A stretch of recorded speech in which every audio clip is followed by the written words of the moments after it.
শেখ হাসিনা ইস্যুতে ভুলবদল করল ভারত।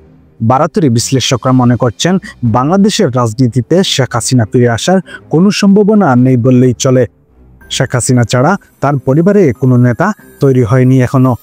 এমনকি দলে কোনো হেভিওয়েট নেতাদের আওয়ামী লীগের সভাপতি ও দায়িত্বভার গ্রহণের যোগ্যতা নেই। তাহলে কি অস্তিত্ব শেষ হতে যাচ্ছে বাংলাদেশের রাজনীতিতে সর্ববৃহৎ একটি রাজনৈতিক দলের? এটি এখন প্রশ্ন। বাংলাদেশে শেখ হাসিনার রাজনীতি ও প্রত্যাবর্তন নিয়ে বিবিসি বাংলায় মন্তব্য করেছেন পিনাকরঞ্জন চক্রবর্তী। তিনি সাবেক ভারতের হাই কমিশনার, যিনি বাংলাদেশে কাজ করেছেন। আওয়ামী লীগ ও শেখ হাসিনার সাথে বেশ ঘনিষ্ঠজন হিসেবে পরিচিত। পিনাকরঞ্জন চক্রবর্তী বলেন, বাংলাদেশের রাজনীতিতে শেখ হাসিনা ফিরে আসাটা শুধুই কঠিন নয়, খুবই কঠিন। এখনও আওয়ামী লীগের বিরুদ্ধে বাংলাদেশে খুব বিক্ষোভ চলছে। তাদের দলীয় সংগঠন এখনও ছত্রভঙ্গ।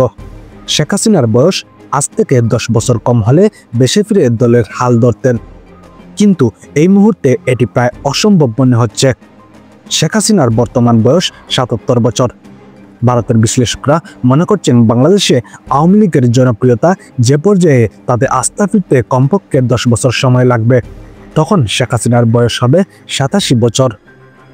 এরপর দলের নেতাকর্মীদের ওপর যে পরিমাণে মামলা হয়েছে তাদের স্বাভাবিক পর্যায়ে মামলা থেকে বের হতে আরও 1 দশক চলে যেতে পারে। তখন শেখ হাসিনা হয়ে যাবেন শতবর্ষী। ওই সময় দলের হাল ধরতে কতটুকু সক্ষম থাকবেন তিনি, সেটি এখন মুখ্য প্রশ্ন হয়ে দাঁড়িয়েছে। সেই হিসাব অনুযায়ী শেখ হাসিনা বাংলাদেশের রাজনীতিতে প্রত্যাবর্তন সম্ভাবনা নেই বললেই চলে। তাই বাংলাদেশের রাজনীতিতে শেখ হাসিনার ফেরা যুক্তিসঙ্গত মনে করছেন না অধিকাংশ ভারতীয় বিশ্লেষকরা। শামিল হোসেন, ডেস্ক রিপোর্ট।